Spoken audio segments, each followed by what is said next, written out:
The first thing they don't tell you about chemotherapy is how cold the room is.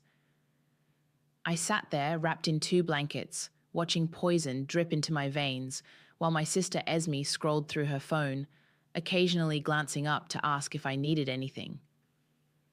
My name is Sandra, and 6 weeks ago I was diagnosed with stage 2 breast cancer. The news hit like a freight train, but I refused to let it derail my life. My daughter Sadie needed me to be strong, and that's exactly what I plan to be. You should let me handle the bills while you focus on getting better, Esme said, not looking up from her screen. I can keep track of everything, make sure nothing falls through the cracks. I hesitated. Esme and responsibility had never been close friends, but she seemed different lately, more mature, more present. I don't know. Come on, sis, you're fighting cancer. The least I can do is help with the boring stuff. She reached over and squeezed my hand. Besides, what if something happens and you're too sick to deal with it? Sadie needs someone looking out for her future.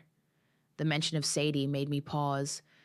My 13-year-old was everything to me, and her college fund was my pride and joy. 12 years of careful saving, making sure she'd have opportunities I never had. Just the regular bills, I finally agreed.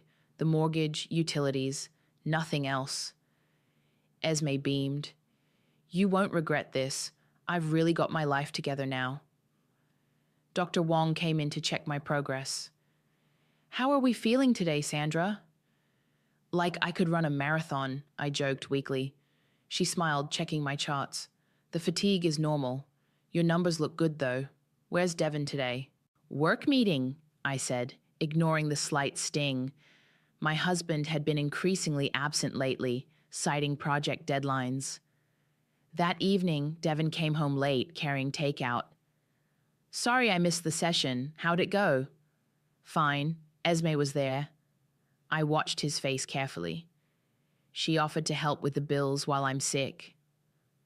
Something flickered across his expression. Relief? That's thoughtful of her.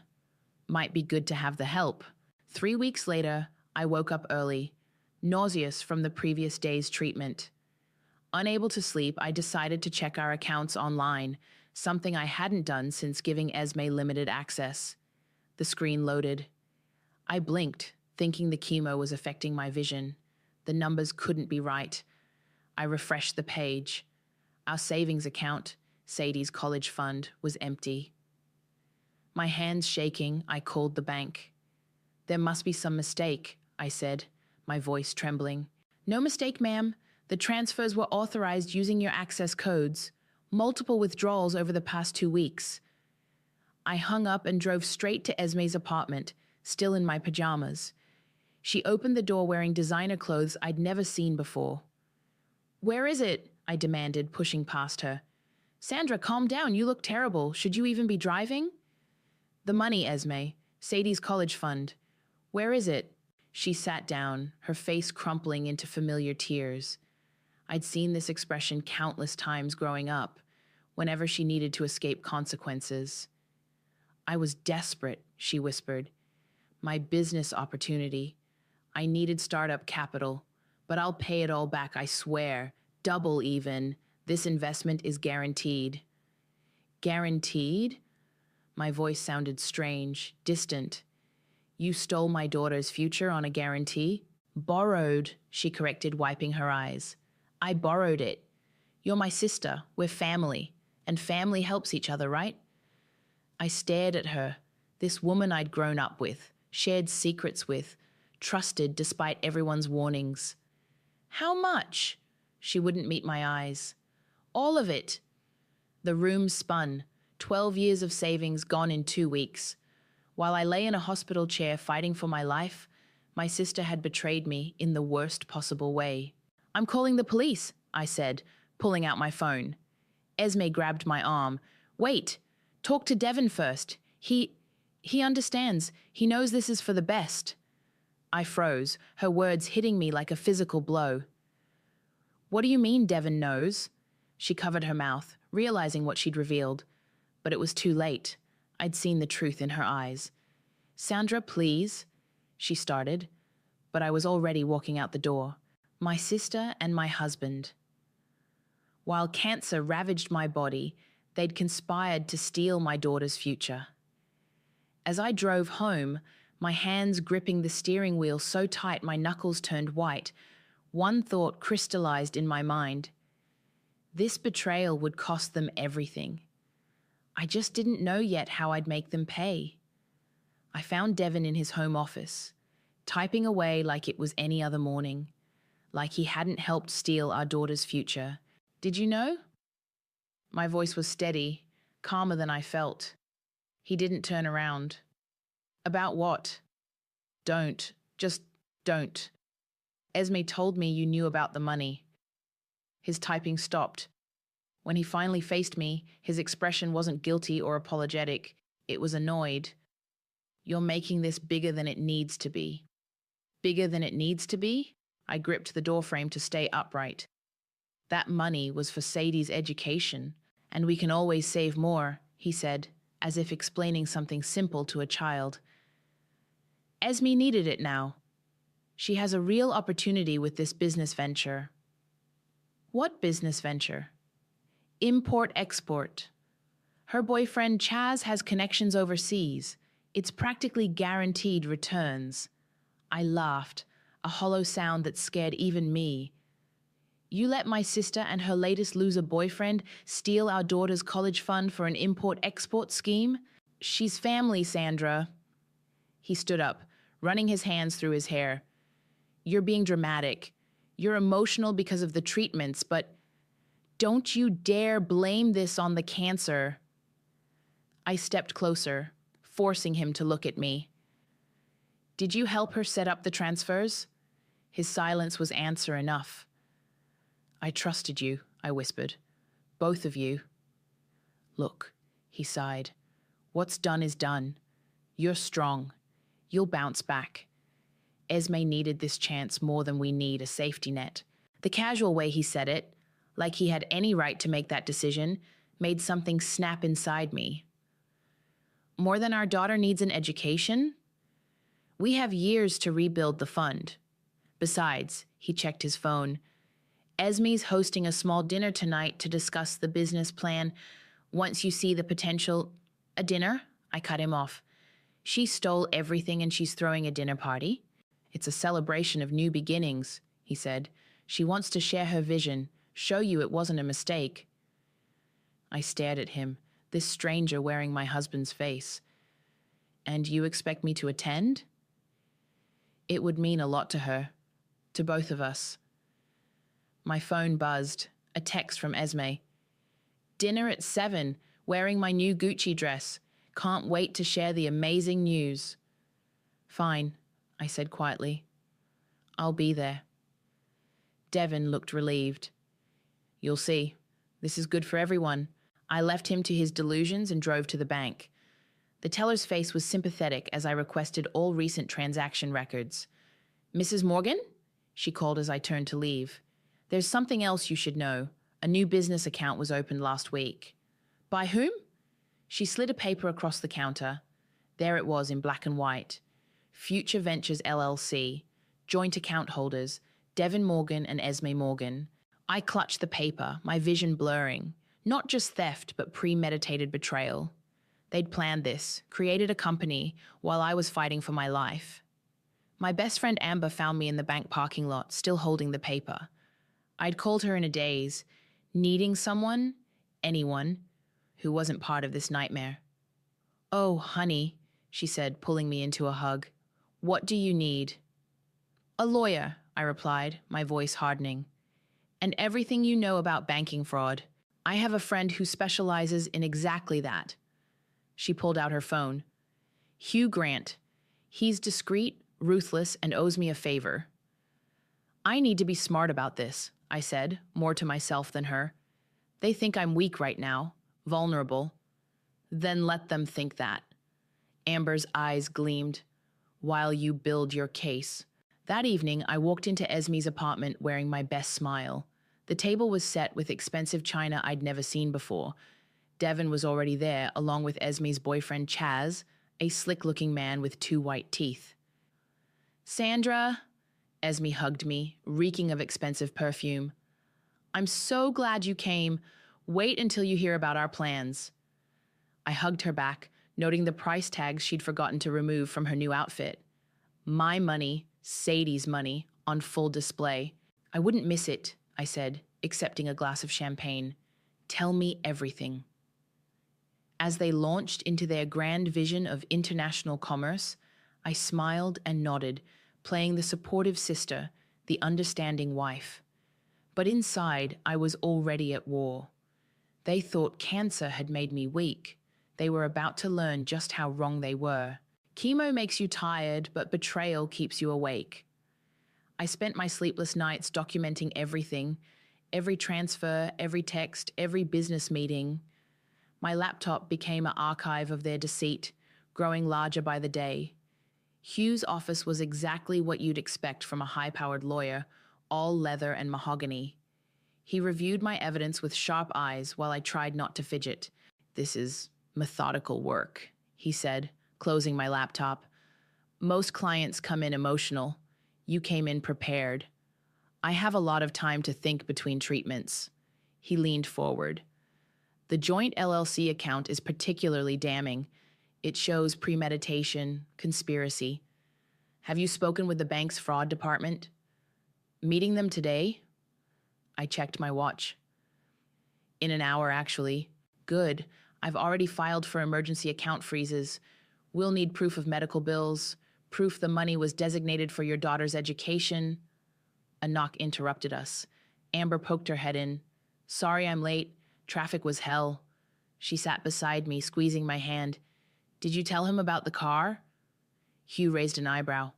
What car? I pulled out my phone, showing him the registration document I'd found in Devon's email.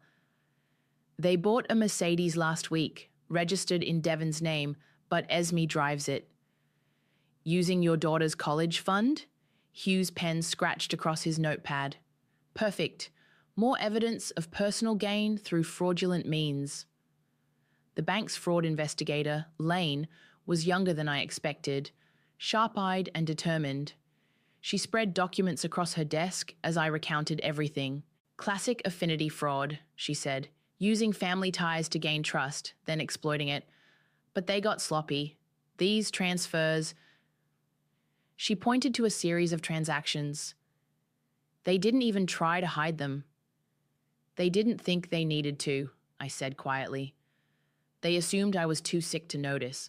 Their arrogance works in our favor. We can trace every dollar. She pulled out more papers. They've been spending lavishly. Designer clothes, luxury cars, expensive restaurants, all traceable, all documented. My phone buzzed. A text from Sadie. Mom, when can we look at colleges? Jessica's already touring campuses. My heart clenched. Lane must have noticed my expression. Your daughter doesn't know? I shook my head. She just knows we're adjusting the timeline. I can't tell her her own father. We'll get it back, Lane assured me. Every penny. That evening, I found Sadie at her desk, surrounded by college brochures. She looked up as I entered, her face bright with excitement. MIT has this amazing engineering program, she said, pointing to a glossy page, and their robotics lab is incredible.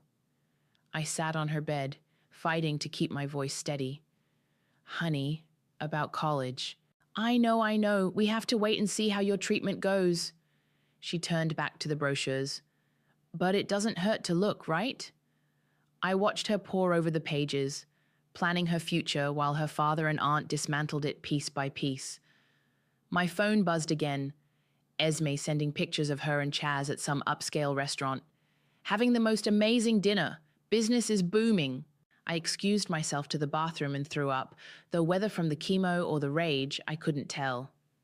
Later that night, I met Amber at our usual coffee shop. She slid a file across the table.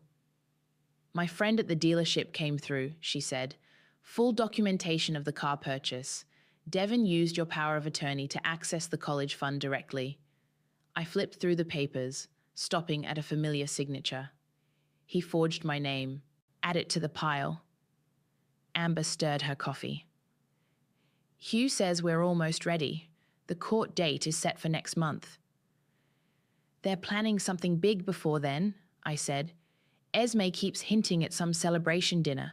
Something about expanding the business. More like running with what's left of the money. Amber's eyes narrowed. You think they're planning to skip town? I showed her Esme's latest social media posts, all about international travel and exciting new horizons. Not if I can help it. I pulled out my own file. I found their flight searches. Costa Rica. Apparently they think they're clever. They won't make it that far, Amber promised. Hugh's got the judge on standby for emergency orders. I looked down at my hands, steady, despite everything. I always thought cancer would be the hardest battle of my life. Cancer's just a disease, Amber said softly. This is personal. My phone lit up with another text from Esme. Big announcement dinner next week. Wear something fancy. I smiled, but there was no warmth in it. Then let's make it memorable. The invitation arrived on thick cream cardstock, gold lettering announcing a celebration of success at one of the city's most expensive restaurants. Esme's handwriting sprawled across the bottom. Can't wait to share our amazing news. Wear that blue dress you love. Gizuai. The blue dress she meant was hanging in my closet, unworn. I'd bought it before the diagnosis, before everything changed. Now it hung loose in places where chemo had eaten away at my body. You don't have to go, Amber said, watching me adjust the dress in the mirror. Yes, I do. I smoothed the fabric. They need to think everything's normal. My phone chimed with another of Esme's Instagram posts, her and Chaz posing outside Gucci, #blessed and entrepreneur life. The comments were full of congratulations from people who had no idea they were celebrating stolen money. Devin came home early that day, whistling as he changed for the dinner. You look nice, he said, like nothing was wrong, like he hadn't destroyed our family. Thanks.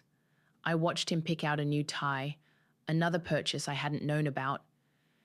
Esme's been posting a lot about Costa Rica lately. Has she? His hands fumbled slightly with the tie. Must be trending or something. Must be.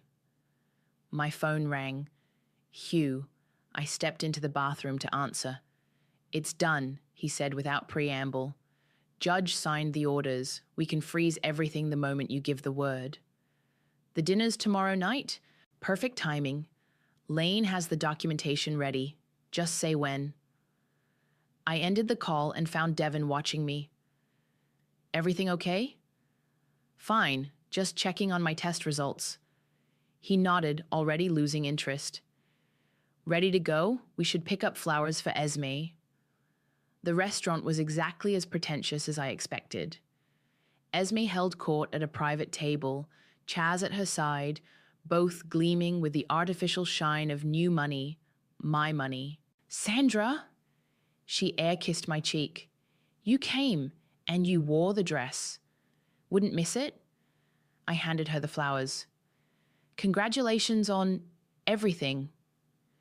More guests arrived, mostly Esme's new business friends, who looked as genuine as cubic zirconia. They fawned over her stories of entrepreneurial success while sipping $100 wines. It's all about seizing opportunities, Esme announced to the table, taking risks, following your dreams, and having support, Chaz added, squeezing her hand. Family that believes in you. I caught Devin nodding along, proud as if he'd done something noble. My phone buzzed, a text from Lane. Everything's in place, all accounts tracked, ready when you are. Esme clinked her glass, standing for a toast.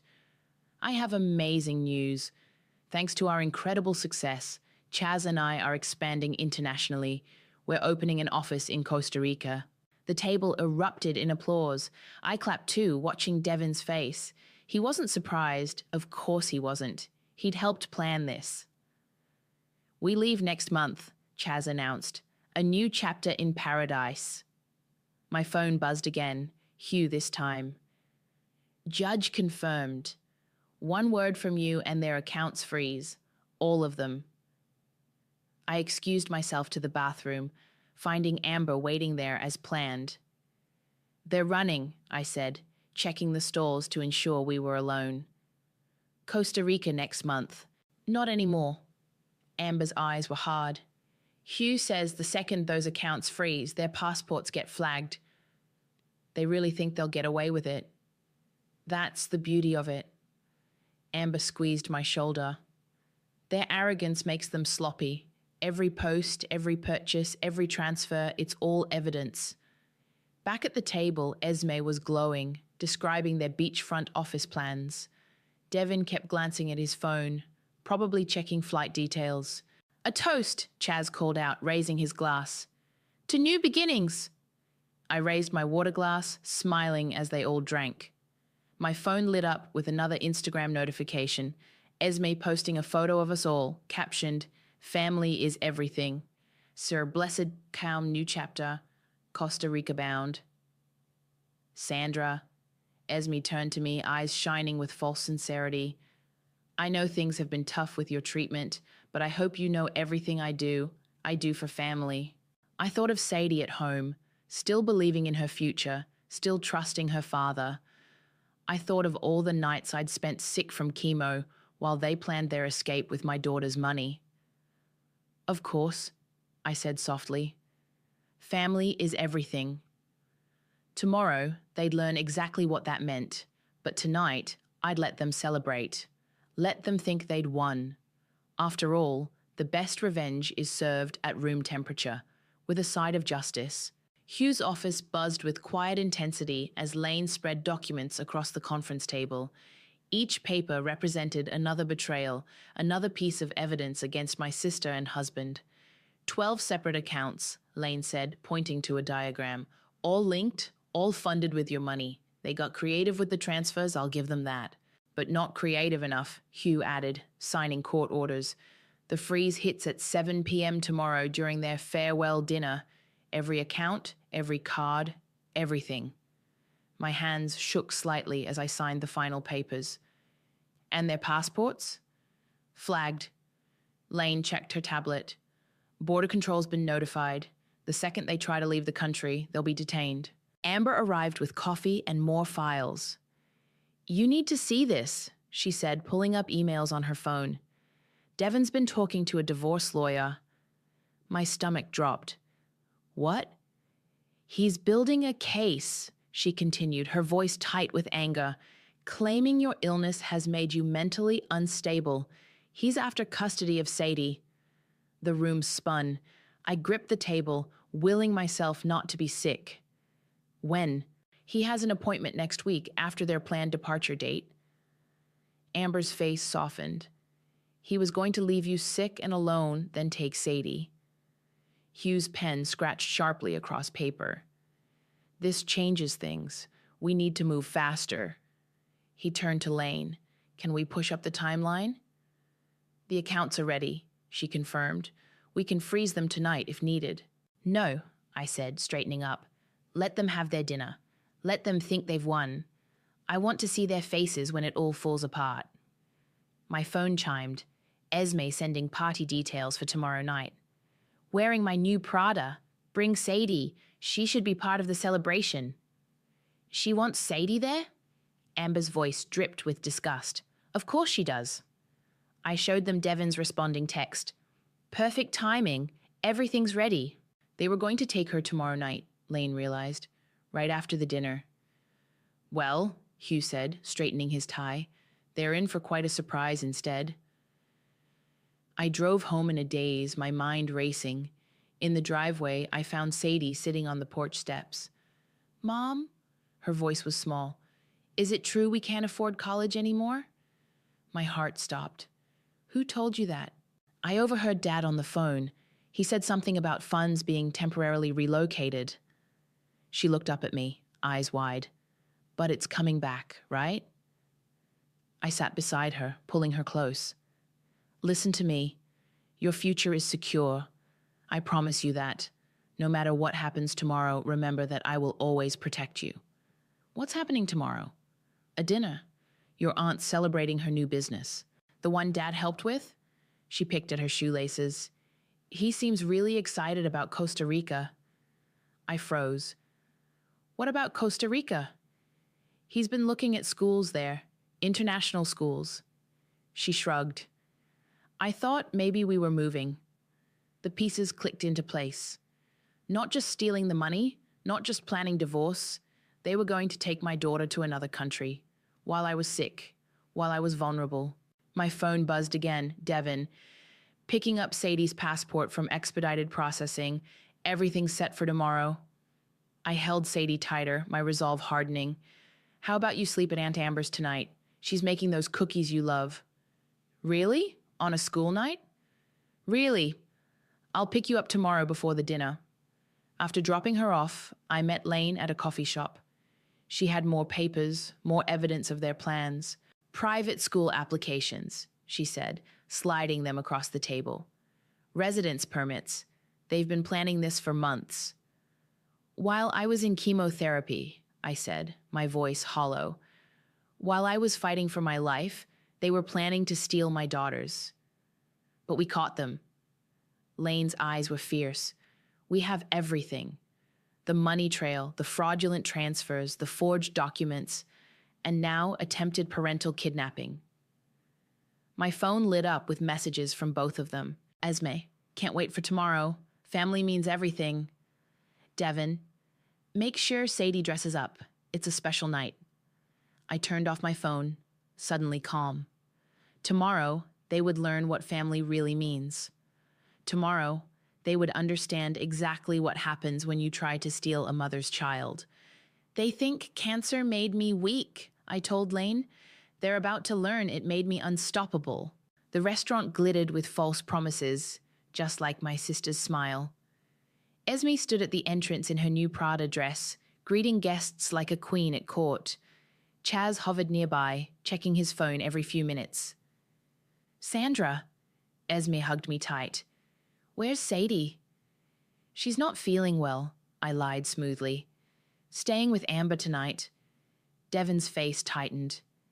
You didn't tell me that. Must have slipped my mind during chemo. I smiled sweetly.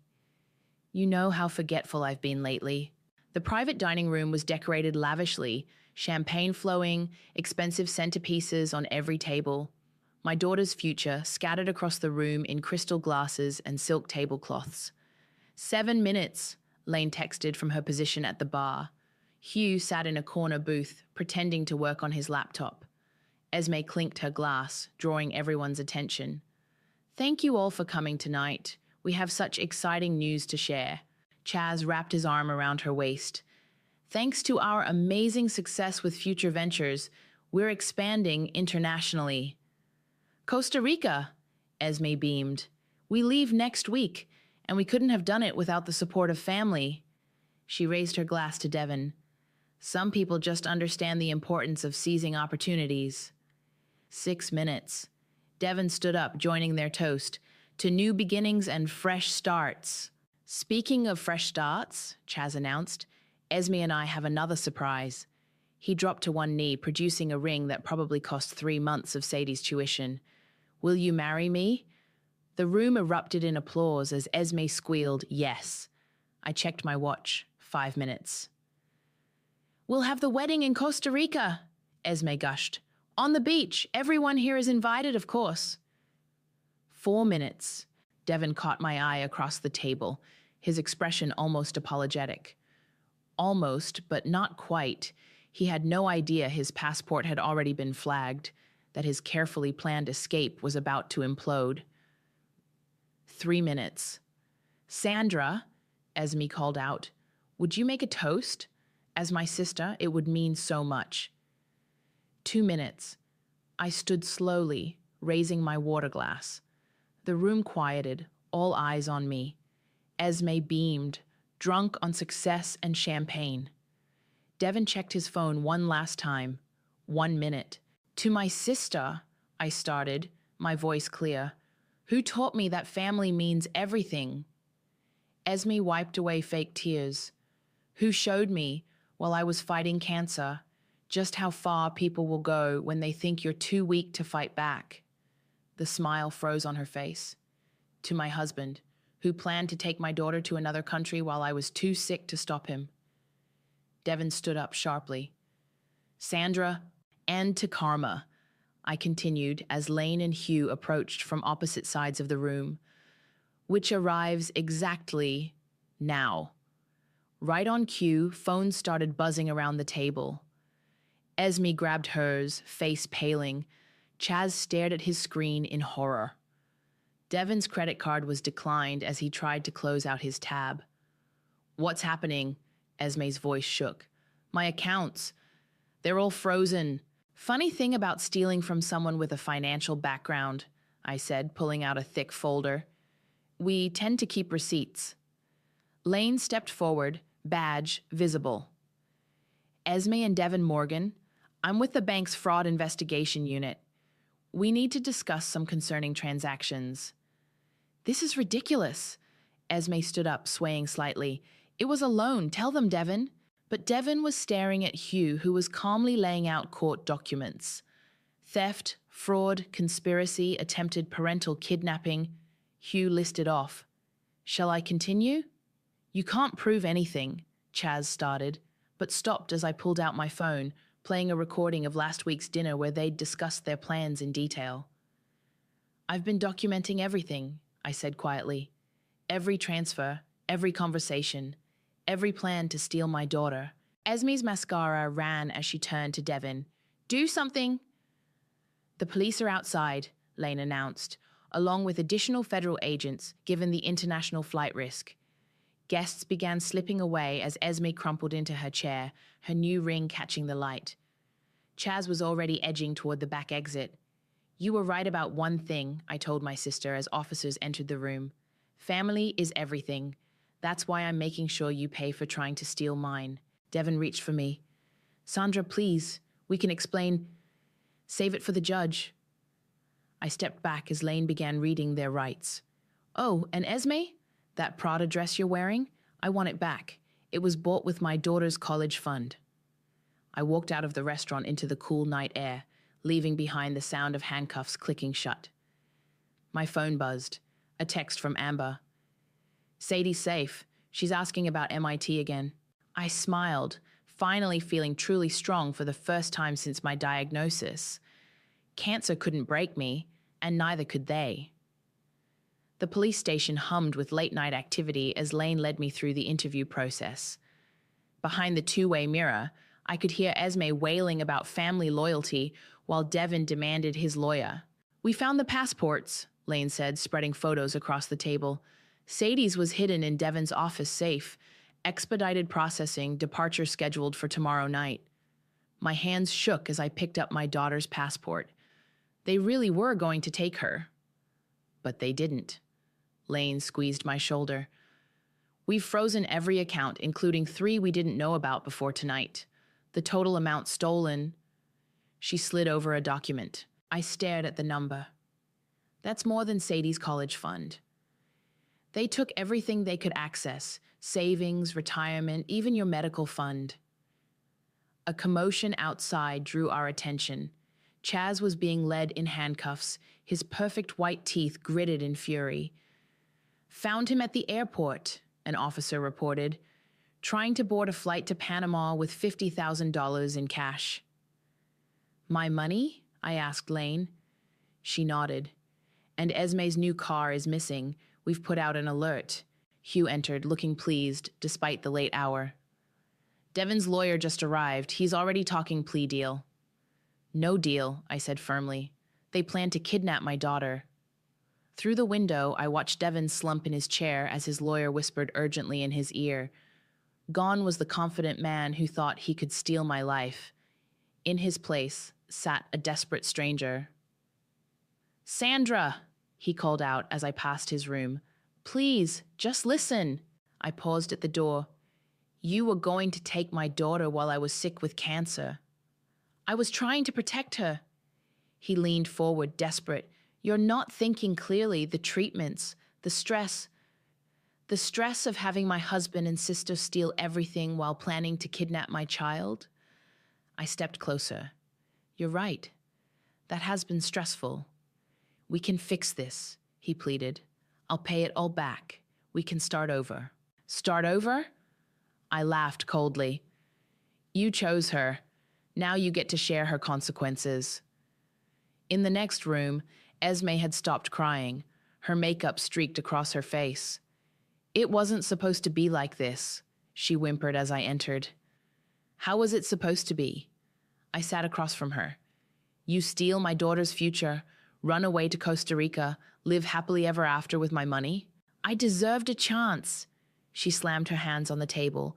You always had everything. The stable job, the perfect family. It wasn't fair. Fair? I leaned forward. I have cancer, Esme. While I was fighting for my life, you and my husband plotted to steal everything I had left. Chaz said the business was guaranteed. Chaz just tried to flee the country without you. She crumpled again, reality finally hitting her. What's going to happen to me? You'll face charges, lots of them. I stood up, and every time you think about betraying someone else, you'll remember this moment. Dawn was breaking as I left the station. Hugh walked me to my car, reviewing next steps. The court date is set for next week, he said. With the evidence we have, plus their attempted flight, they're looking at serious time. And the money? We've recovered most of it. The rest... He smiled slightly. Let's just say Chaz's attempt to flee with cash makes our asset recovery much easier. My phone buzzed. Amber sending a photo of Sadie asleep surrounded by college brochures. Safe, protected, her future secured again. There's something else, Hugh added hesitantly. We found divorce papers in Devin's email. He was planning to file next week, citing your mental instability from cancer treatments as grounds for full custody. I absorbed this final betrayal with strange calm. Add it to the charges. Already done. He handed me a folder. These are your new custody papers. Given the circumstances, I don't think he'll contest them. The morning sun hit my face as I drove home, warming away the night's chill. In my rearview mirror, I caught a glimpse of myself. Tired, worn from treatment, but undefeated. My phone rang, Dr. Wong calling about my latest results. Your numbers are improving, she said warmly. The treatment's working. I thought of Esme and Devin in their cells, of Chaz in handcuffs, of all their careful plans destroyed by their own greed. Yes, I replied, smiling for the first time in what felt like years. The treatment is working perfectly. When I got home, I found Sadie awake, making breakfast. Mom! She hugged me tight. Where were you? Is everything okay? I held her close, breathing in the scent of her shampoo. Everything's going to be fine now.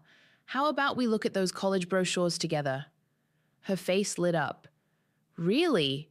You mean it? Really? I poured us both coffee. Let's talk about your future. The courthouse steps felt warmer under the autumn sun as I waited for Hugh to finish filing the final paperwork.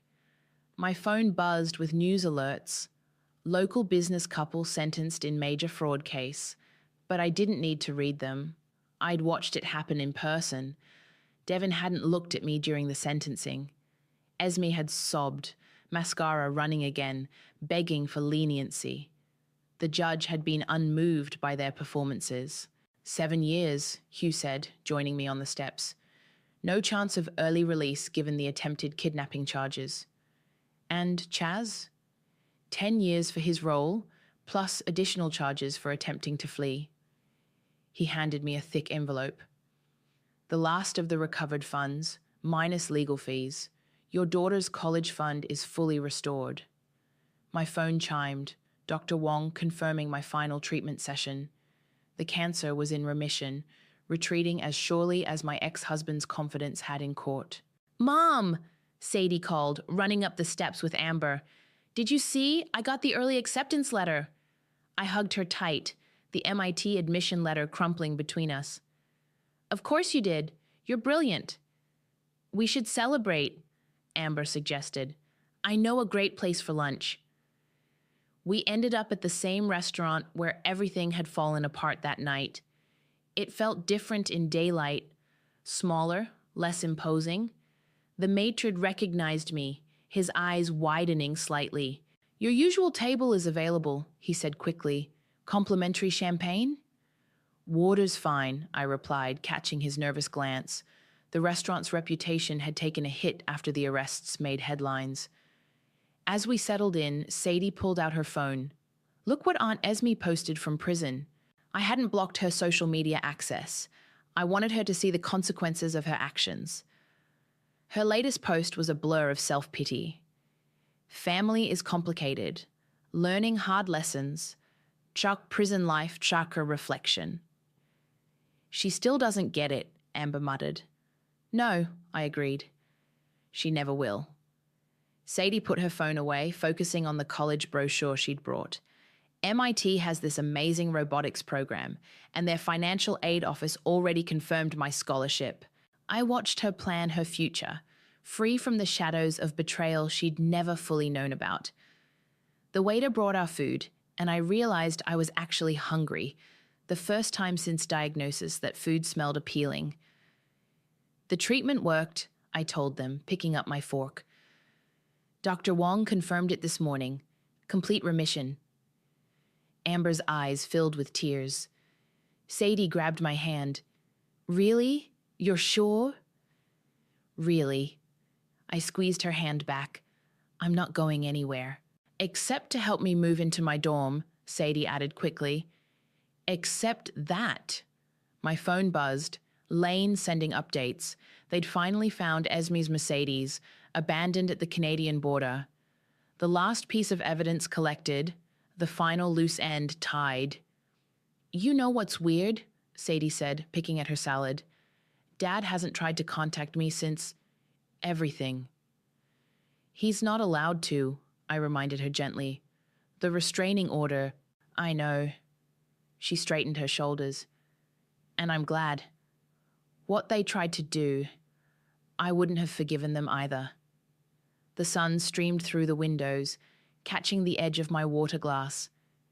I remembered sitting here months ago, watching Esme celebrate stealing my daughter's future. Now she sat in a cell while Sadie planned for MIT. "Sometimes the best revenge is success," Amber said, raising her glass. "To new beginnings." "To karma," I added. "To MIT," Sadie chimed in. We clinked glasses, and I felt the last weight lift from my shoulders. The cancer was gone. The betrayers were gone. All that remained was possibility. Outside, autumn leaves scattered across the courthouse steps where justice had finally been served. My phone had stopped buzzing with drama and crisis, now filled instead with college preparation checklists and dormitory requirements. "Ready to go home?" I asked Sadie. She gathered her brochures, eyes bright with future plans. "Actually, can we stop by the bookstore? I want to get a head start on calculus." I laughed, a real laugh, full and free.